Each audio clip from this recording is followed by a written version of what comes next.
Understanding the intelligence of the altars. Thank you, one of you, for joining me from Zoom and from Facebook. God bless you. Understanding the intelligence of the altars. Now, what do we mean by this? Intelligence of the altars are things that we need to try as much as possible as Christians to understand. Now, intelligence is defined as the ability to acquire and apply knowledge. Intelligence is defined as the ability to acquire and apply knowledge. And the understanding of this intelligence is what we're going to be looking at today. The understanding of this intelligence is what we're going to be looking at today. And this intelligence we are going to be specifically looking at are intelligence that deals with altars, satanic altars. Satanic altars. And except men begin to understand, there are so many things Jesus Christ will not talk to the disciples because he said they were not mature enough. But when the Spirit of truth comes, it will teach them all things. Now, you see, understanding how to acquire the knowledge, consuming the knowledge, and the application of the required, and the application of it in the required when the time is required, in times of trouble, gives us an escape route to victory, which makes us wise. Like I said again, the ability, understanding how to acquire this information, intelligence, and ability to consume it, like Jesus Christ said that men. A sower went to sow. Not everyone was able to consume it. Not everyone was able to consume the information Jesus Christ was giving to them at that time. Many of them, because of the cares of this world and so many other things, they lost the information. And the ability to consume this information and the application of it at the required time, of trouble, enable us to have victory, for escape. You see, every intelligence gathering and its application is a process. Every intelligence gathering and application of it is a process geared towards gaining control over man or territories. The essence why people gather information, gather intelligence, is to be able to have an upper hand, to have control over man or territory. The enemy can send spies to gather information about you. And before you know what is happening, it blows up on social media. There is already control over you. The essence of it. And people can tell you, you see, I have your information. And if you don't cooperate, I have your information. If you don't cooperate, sorry, I can just sell it out. And people have come to an extent whereby they begin to negotiate. They negotiate so that people, because they have information. Now, as regards satanic altars we're born into a family, and this family have altars that has been existing in that family for centuries, even before we are born. And even before certain people are born into certain families, the altar is already aware, or even at the stage of conception, the altars are already aware of the greatness that particular person carries.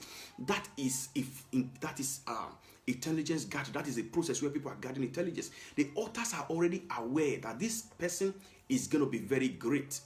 Is going to be very, very great. Is going to be very, very great. So the altars are already aware before we are born. They have gathered intelligence about everyone. That is why you find out that most of the time, people try as much as possible. The experience, you were born and you experienced so many temptations, so many trials, so many bombardments of satanic kingdoms, over your life. And you don't know why these things are like that. You don't know why you are the only person who is singled out among all your siblings. Why you are the only one who the enemy is attacking seriously. But the other ones are doing well, but you are the only one that was singled out. Because the enemy has gathered serious intelligence over you. And this intelligence is what we're going to be looking at today. How they gather intelligence, how they use this intelligence against mankind, and how we need to understand that this world we're living in, even we don't have so much intelligence about ourselves. We have no intelligence about ourselves. We have no intelligence gathering information about ourselves. But the enemy has it, and they are maximizing it to our own detriment. But today, that is what we're going to be turning around. Today, that is what we're going to be turning around. We're going to be turning around that level whereby every information they have against us, we are going to be turning it around so that it becomes foolishness. So it becomes foolishness. Now, we're going to be looking at satanic method of intelligence application. Satanic method of intelligence application. Like I said before, they know how to gather information about us.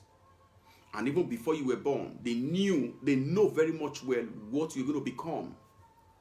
And they know very much well everything that is going to happen to you in future. So there is always, before you get to the age of 1, 2, 3, 4, 5, they have planned ahead.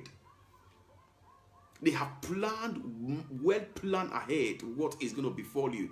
That's why you found that today, according to statistics, only 3% of people are able to fulfill destiny. Only 3% of people are able to fulfill destiny. And like I said before, the essence of this intelligence gathering is that they're able to have control over people, or over man, or over territory. Now, we're looking at some of the method of intelligence gathering, satanic intelligence gathering, and its application. One is lies. One of the way they apply their intelligence over people is through lies. Propaganda. Lies. Now, what the enemy does is that the enemy does something to ensure that there are people who are young in the faith, in the faith, and the enemy can, and God has probably sent you to their life to help them out, but the enemy will create a scene, will create a false picture that looks kind of real to them. It creates a false scene so that to ensure that these people begin to use that incident now, or whatever incident the enemy wants to use against them. And they see that thing and begin to draw away from the faith. Begin to draw away from the faith. Many people, I think, and there was even a time I was able to evangelize someone. I talked to this person, and the person was so overwhelmed the way I talked to the person. The person gave me the number, and I wanted to call up the person and all that. We're doing following up and all that. Then all of a sudden, the person just turned off. I saw the person on the road one time, and the person saw me and ran through the other side. So I was like, what is going on? Why are you seeing me? You're running. And the Lord made me to understand that you have done your best. But this person now, if the person is aware of the implication of the consequence he's going to face at the end of the year, at the end of his life, when he stands before God, he will draw close to God. You see, the enemy has used so many lies and propaganda to draw so many people to hell. He has used lies and propaganda to draw so many people to hell. The enemy, if God sends a man to somebody, and this man is going to be the one that's going to help you out, the enemy can look for different means to ensure that. The enemy gathers intelligence about a man of God, about his ministry, about what he even want to say. And the enemy can, because like I've talked before, how satanic animals dwell in people, and because the enemy now is still dwelling in that person as a demon, the enemy now begins to look for loopholes. When they came to meet Jesus, many of them didn't come just to hear the word of God. They came for bread. They came for so many other things. And some of them even said he has demon. This was a man that was sent to help them. Some of them said, no, this one is casting out demon. He's using the devil, he's using demon to cast out demons. they projected him. They gave a picture. The enemy gave them a picture. They projected him in a way that he will not, in fact, the life of Jesus will not be relevant to them for their salvation. The enemy has been using so many lies, propaganda to deceive people and take them back to hell. To take them back to hell. So we should be conscious of that. We should be very, very conscious of that. Now, let us quickly look at Genesis chapter 3, verse 5. Genesis 3, verse 5.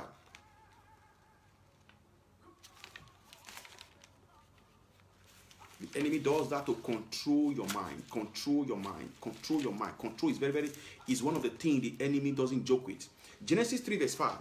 He said, then the serpent says, for God knows that in the day you eat of it, your eyes will be open, and you will be like God, knowing good and evil. Knowing good and evil. You know, the enemy has a way of packaging lies, so that you will see reason. Eve never wanted to eat that fruit. She saw reason in that of eating it. The enemy has a way of packaging lies. Except God is ready to rescue certain people.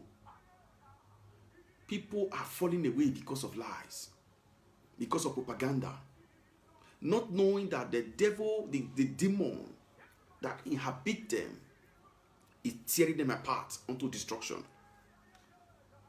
Now, another method of intelligence application through which the enemy use against people is the lack of substance. You know, when the devil finds out that there's something that you need, you are in need of something, or you want something, the enemy will use that thing as a means of manipulating you out of the will of God. When there is a lack in your life, for example, your body may want sexual urge, and the enemy can manipulate you in a way that it will manipulate you out of that destiny. Try to paint that sexual urge that God forgives. God knows, God understands that if you do it, He will just forgive you, and then you will just, you just do it, and then you just do it. God understands. I think somebody was even telling me of reason when I was telling the person that, are you not afraid of God? Immorality is not good. He said, no, that they have been preaching to them that even if you're a boyfriend, you have a boyfriend, you have a girlfriend, you could just be doing it provided you could get married. I was like, what? You could just be doing it provided you could get married. So wow. You know, the substance that you need, the enemy gather information about what you want.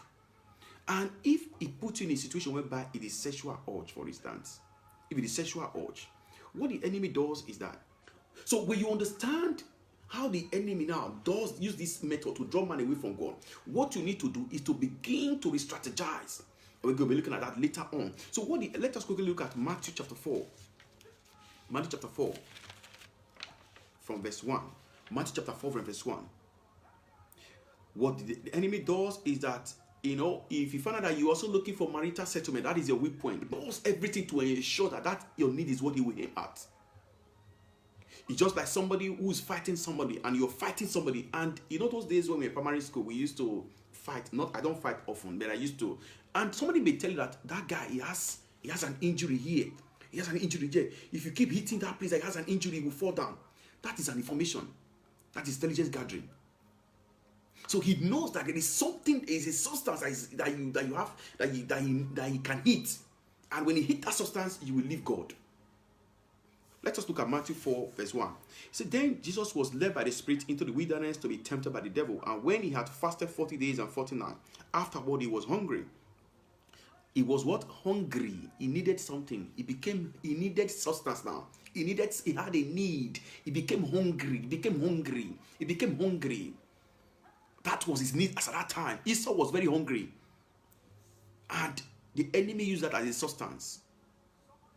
Esau became very hungry. And he said he became hungry. He needed something. You know, when someone has fasted, he needed something. He was so hungry. He was weak. He was hungry. Now, when the tempter came to him and he said, if you are the Son of God, command these stones to become bread. Look at this. This is very intelligent. It's very full of intelligence. The devil did not tempt with what? He didn't tempt with a woman. He tempted him with what he wanted at that moment. What was his need as at that moment? What was his own issue as at that moment? What he tempted him with? You see, the devil will not tempt you beyond what he knows is your weak point. He will not tempt you beyond what he knows is your weak point. That is why we need to understand that every weak point that man has, you need to work on it. If it is your character that is your weak point, you need to work on it. My own weak point was anger. Like I said before, I inherited it. But I began to work on it. So the devil will come against you with what you need. Look at it. It's not just look. He said, now when the tempter came to him, he said, if you are the Son of God, command these stones to become bread. But he answered and said, it is written, man shall not live by bread alone. Despite the fact that he was hungry as at that time. And he actually has the capacity to command the stone to become bread. But it is not you, Satan, that will tell me to do it. You have no right to tell me to do it. I can actually command those stones to become bread, but you have no right to tell me to do it. He said, for man shall not live by bread, but for by every word that proceed out of the mouth of God. You know, the devil has suggested so many things to the kingdom, to the children of darkness. The devil suggests so many things to the children of darkness, and based on the suggestion of the devil, they begin to obey and do it. The devil can tell you, you know that even if you commit sin, sexual immorality now is wrong, but you can masturbate. The devil is suggesting to you, you can masturbate. That one can help you. That masturbation can help you. At least you know that. You know, the devil has been suggesting so many alternatives to people. And most of the things he suggests to them is making them become ridicule. Just imagine Jesus Christ actually commanded us not to become bread. And we are listening to the devil. Now, then in verse, okay, like I was saying before, that your lack of substance or the things that are lacking in your life is what the enemy uses against you. I think there was a lady who gave a testimony when God took her away from the kingdom of darkness. And she said something. She said, when they want to deal with a man of God, we are all men of God, we are children of God. Let me use the word children of God. He said, what they do is that you have small covens, small powers of kingdom that they don't have the capacity now. What they do is that they go to higher level, they consult higher levels, and they will check, they will call out that person in the mirror, and they will look at what is his weak point. They may not attack your prayer life. They may not attack your anything that has to do with your children or whatever. So what is his weak point? Okay, he's somebody that likes money. Okay, do you know what you're gonna do? Take this money, go there. These are marine kingdoms now. They go to the earth. And when they come to the church, for instance, so what they do is that they begin to give, and before you raise anything, they give money. They give money. I'll just give you an instance, for example. They give money. And then the man of God being in the flesh now, when you see somebody giving you money and all those kind of stuff, you can begin to like that. Naturally, you like that person, you understand? And that money they give, many men of God have fallen victim by, and they would program you when you are actually in need of it, when you are seriously in need at that time. They will bring that money, and many men of God are falling victim of sleeping with those ladies because they appeal. When somebody gives you money and is meeting your needs at that time, they appeal to your soul. They appeal to you. There is that emotional attachment. It is normal.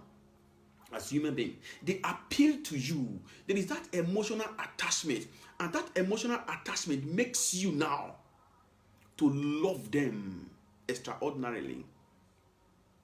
And many of them has been torn apart. It could also be that, they found out that this man's weak point is women. But he's trying to deal with it. In the realm of the spirit, there's nothing that is hidden. He's trying to deal. That is why your weak point is what you need to pray about on a daily basis. God, consecrate me. While I don't want to dwell much on that, let us quickly go again to another method they use is manipulative accusation. Manipulative accusation. What do I mean by that? They can manipulate you now because of the same lack of lack of want, and because of your needs or your wants, they manipulate you to begin to accuse God. They manipulate you to begin to accuse God. You find yourself accusing God. You find yourself saying things you ought not to say. Let us quickly look at the same Matthew chapter 4, verse 5 to 7.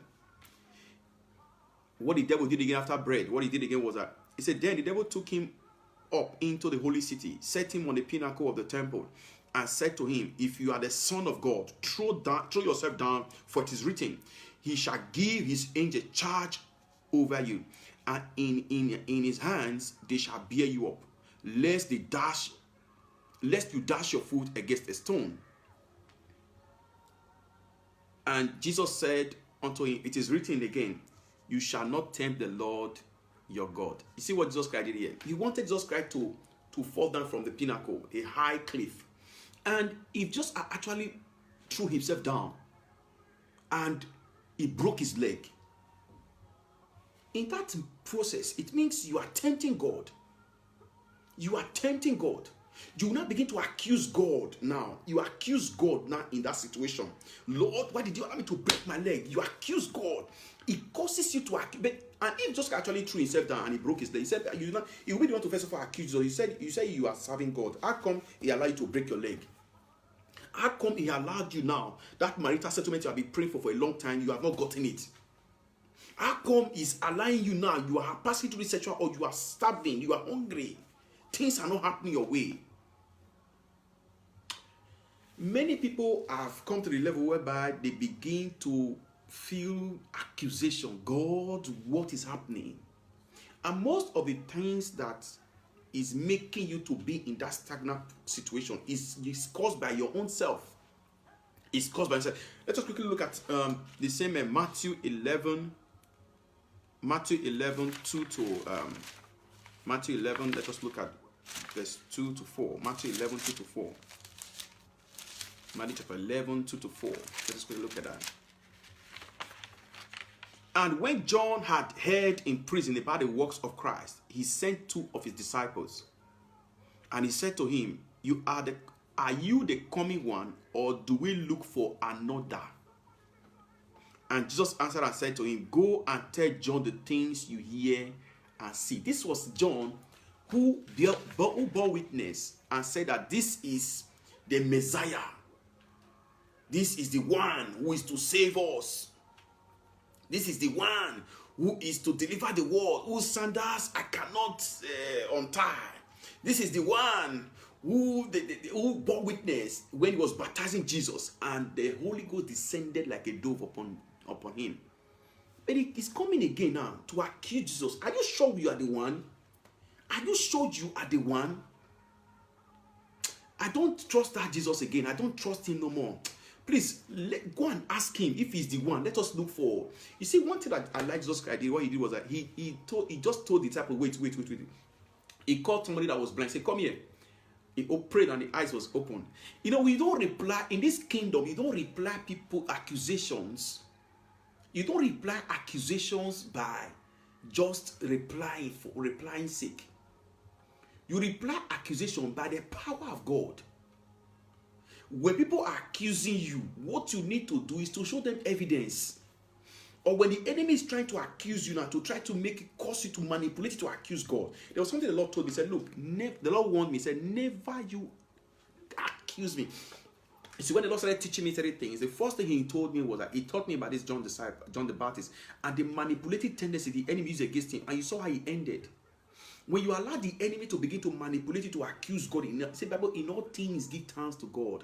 And the reason why God is ever faithful, if you are not scaling through, search for knowledge. Instead of you to begin to accuse God, why are you allowing this to happen to me? What is going on in my life? Seek for knowledge. Ask, and you shall receive. Seek, you shall find. Anytime you are devastated, find something, find the cause. God is not the cause of the things we are going through. John the Baptist accused Jesus and he missed it. He accused Jesus and he missed it. And he missed it. Now, another thing the enemy uses is what I call trade by barter. Trade by barter. What do I mean by this? We also go to the same Matthew chapter 4. from verse 8 to 11. Matthew chapter 4, verse 8 to 11. Matthew chapter 4, 8 to 11. Again, the devil took him up to an exceedingly high mountain and showed him all the kingdoms of the world and their glory. And he said to him, all these things I will give you if you will fall down and worship me. And worship me. That is the heart of his manipulative intelligence. That is the height of it. That, like I said just now, I give an example of how a lady, they did everything possible to bring that the man of God. They could not. And they went to a higher marine powers to consult. And they consulted and found that this man lacks money. You know, at times, God closes his hands and folds his hand to see how you will respond. God allowed Jesus to go through that process to see how Jesus will respond to the temptation of the devil. Not because most of the things you are going through is not because God doesn't love you or whatever, but God wants to see your response. Your response determines his response. Write this down. Your response in times of difficulty determines his own response. I repeat again, your response in your time of difficulty. Look at Job. Your response to God, your response to situations of your difficulty, your trials, determine his own response. Determine his own response. And I read again, and he said to him, all these things I will give to you if you fall down and worship me. And Jesus said to him, away with you, Satan. For it is written, you shall worship the Lord your God, and him only shall you serve. Everyone on earth must go through the process of facing the devil in temptations. Everyone on earth must go through the process of facing. You must face the devil, whether I like it or not. If you want to be qualified to enter into the kingdom of God, you must present yourself to the devil to be tempted. That marital issue could be your trial. That child you're looking for, you've been married for many years, 10 years, 15 years, no child. It could be the trial that you're looking for. Job lost all his children. Not that God was not faithful. God wanted to see, because there are things that happen in the spirit. God is proud of you. Somebody was telling me from the US, he said, I was praying to know about you. If, nowadays I'm careful about men of God. And I wanted to know about you. And God was telling me that, no, that one is my son. That one is my son. That is my son. When I heard it, my ears kind of tingled. Why? Because I didn't know God could say something about me behind the scene like that. I didn't know. So every time I go through trials and temptations, there are so many things I've heard that positions me to know that the love of God is there. What I need to do is me that lack information. It's me that lack intelligence. I need to gather intelligence about how I need to escape. How I need to escape as at that time. And in verse 11 we say, and the devil left him, and behold, angels came and ministered to him. You see what happened here? You see what happened here? Let me show you what happened here. The devil was there. And the angels of God were there, waiting for the end result of the temptations. They were waiting for the end result. So they were waiting to see what Jesus would do, what he would see. Just imagine somebody is hungry, and you took him to a high mountain, to climb to a high mountain, as one of the trials. And angels were waiting to see what will happen. Just the Bible said we are beclouded by large amount of witness. They are watching us to see how we react. And immediately he passed the exam. Angels came to minister unto him. To minister unto him. That is the area many of us are missing. That is the area many of us. So I call this one trade by barter. When you trade with him, you say when you decide to offer your life to the devil, people have joined Okoti because they want to make it. They are trading their destiny. What will a man gain in exchange for his own soul? I was watching a documentary on a channel today, and I saw a documentary whereby an American organization or government or a group of people, they went to South Africa and they gave the ex-president of South Africa about millions of dollars. And as at that time, election was about to go on, and this person needed this money to prosecute, to finance the election, and they said, we will give you this money. He said, okay, no problem. But because this person was close to Nelson Mandela and they favored this person to take over government, what they did was that he said, okay, you will allow us now to try a vaccine to your people. He said, okay, no problem. It's not vaccine, no problem. You see, this man traded the destiny of his own children, of his own populace, with money. And today you have millions of people living with HIV in that country, and millions have died in that country because somebody decided to trade the destiny of the people for money.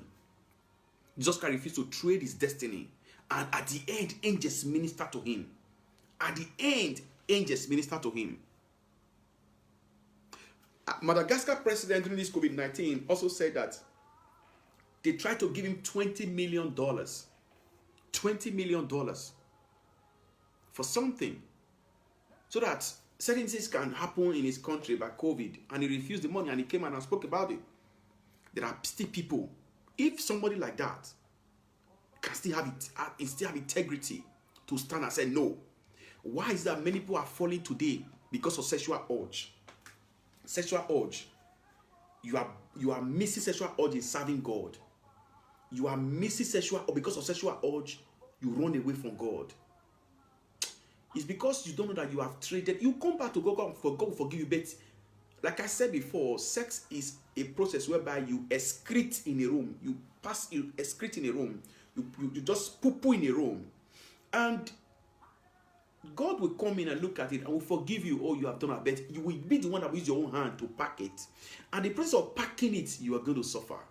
You are going to suffer. David did it. God forgave him. But he suffered. Every sin has its own consequence. Consequence will suffer for it. But that doesn't mean you're not forgiven. Now, we're going to look at the effect of when we reject these things.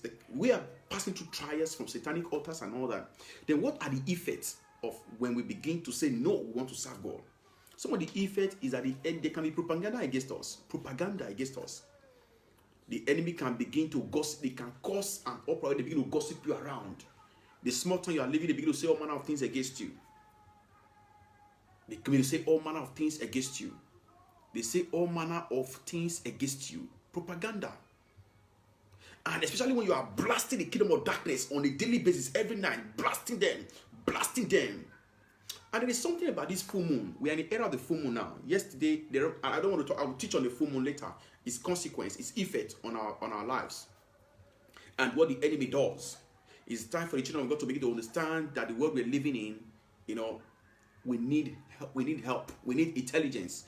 We need intelligence. So propaganda, the enemy can begin to say all manner. So many things. Many great men of God have had propaganda in their life, whereby I think I was listening to a clip whereby Archbishop Bessie Daosa was in a hotel room, and he didn't even know that the enemy had planted something. They had planted a woman in that hotel, in the wardrobe. So he came back from the program, was very tired. He lied down and he was sleeping.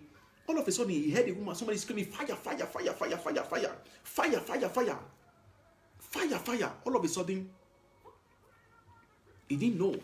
All of a sudden, he didn't know. He didn't know there was a woman there. And when he asked the woman, what's going on? What's going on? What's going on? And the woman said that, oh, journalists have asked me to blackmail you. To blackmail you. And the end result of it was that the woman, he said he saw the woman's body burnt. Before they could rush the woman to the hospital, the woman died. People can be blaspheming, lying all manner of things about you, saying things that even when you hear it, your ear will tingle. Your ear will tingle. You'll be wondering, how come?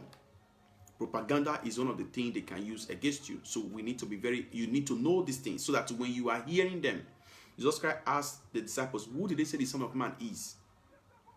Propaganda. When you are progressing, there's propaganda, lies, all manner of lies against you. So if you understand this intelligence If you understand these things, your faith will not be weakened. If you understand these things, you will not be tired. If you understand, it is very painful, very painful. It is happening about me. I tell you, when I hear them, it's so painful. But that's why Jesus Christ said that I will wipe away your tears. That's what gives us hope. Your tears. Your tears. Another effect of rejecting the devil is that you can be frustrated. The enemy can do it to frustrate you. Let us look at 1 Peter 5:10. 1 Peter 5:10. 1 Peter 5:10. He said, but may the God of all grace, who called us to his eternal glory, by Christ Jesus, after you have suffered a while. Christianity is not all about eating and telling people, oh, it is well with you, receive it, I tap. Men of God are preaching, you go and put your money on it, you are tapping. It's not all about eating and drinking. It is well with you when it's not well. He said, after you have suffered a while, it will perfect and establish and strengthen and settle you. Look at this. It's a sequence. He said, after you have suffered a while, that is the part people don't want to understand. Hardship is part of Christianity. That is the part people don't want to take, they want to hear. Paul was beaten with rods. He said, after you have suffered a while, it will not perfect you. The perfecting is a part of, taking the process of things you never knew before. It will not begin to perfect your ways. And it will not establish you, so that when you are not established, people are talking, you already know, you are full of intelligence. Somebody is established, somebody that has wisdom. It will begin to strengthen you, and it will settle you. There is nobody that has passed through this sequence. You didn't jump at that God has not settled. You can also be disappointed. A lot of disappointment will come. Jesus Christ was disappointed that after he had fed them with the bread, with loaves of bread and fishes, and they didn't come. He looked at their heart. They didn't come because of the word he was teaching them, but they came because they wanted bread. Now, you can also become lukewarm. You become lukewarm because you rejected the devil. The devil can begin to bombard you with the things, your weak point. Now, look, all these things are weighed down with your weak points. If you want to be strong in God, check your weak points. Check. The enemy cannot use anything more other than your weak point against you. The enemy cannot use anything other than your weak point against you. He tried it on Jesus on 3 different things. Like I'm saying, you can make it to become lukewarm. You were praying 5 hours before, you are not praying 1 hour. At times you sleep, you don't even pray. At times God is giving you body to pray. Your prayer life become lukewarm because you do not understand that there's an intelligence gathering, being bombarding your prayer life to make you to become lukewarm. Just like I said that I wish you were either hot or cold. If you were lukewarm, I will spill you out of my mouth. And they can also bombard you in a way that you will not fall away from the faith. Just like I said, when I come, will I still find faith among men? Will I find faith among men? Will I find faith? And all these things you find that people are, that is why I pray extensively for those who are falling away, that God restore them. At a point in time, something had happened to them. At a point in time, they have been ignorant. Peter was ignorant, and the enemy sifted him like wheat. He took Jesus to appear to him physically, and he was rescued back alive. Now, how do we overcome? How do we overcome all these intelligence gathering, they gather against us? How do we overcome?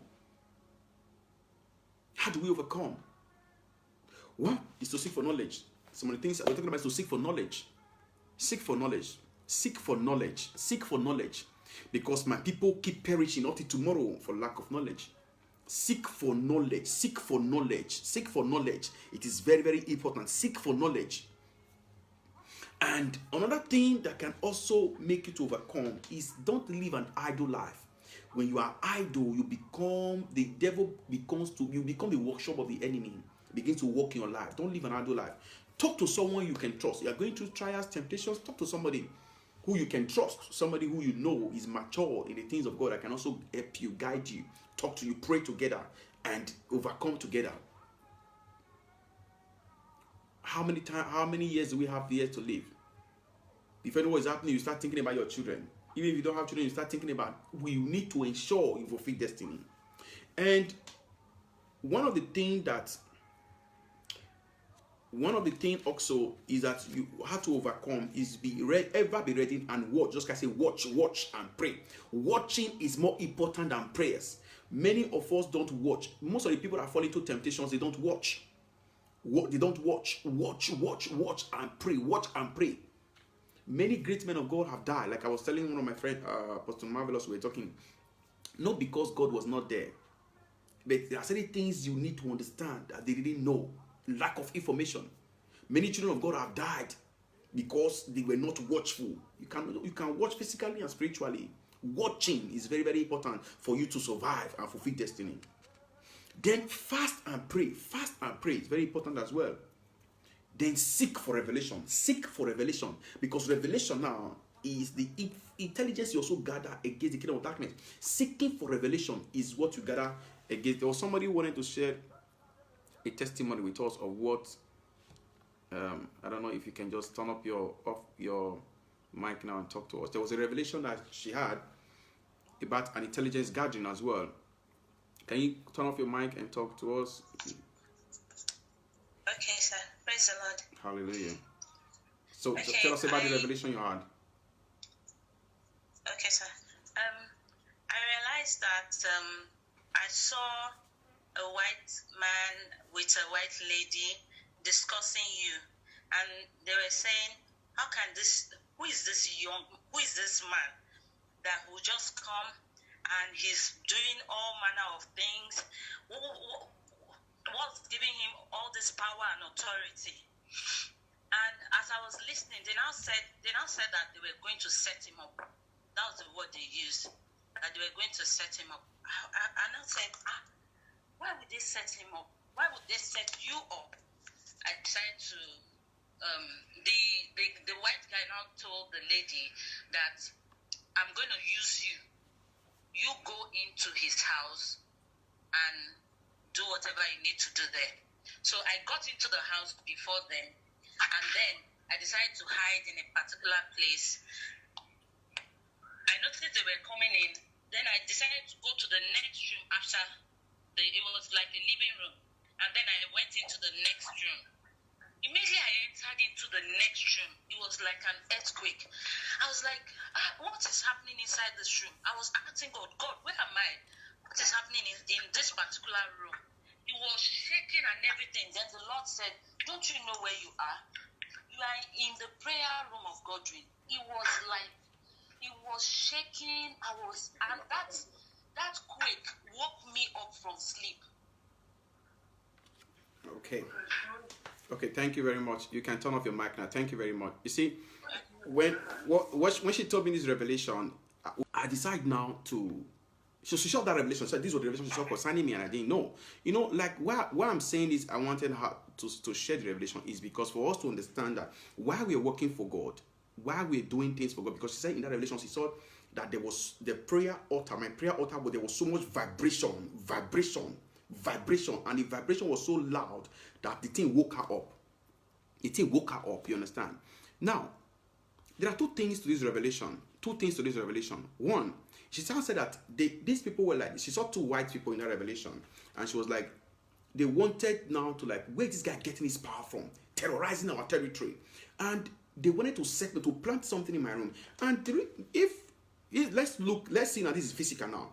And if they had actually planted something in my room, for instance, it could be like an idol, or for instance, do you know that many of the people who follow me will believe that it was true?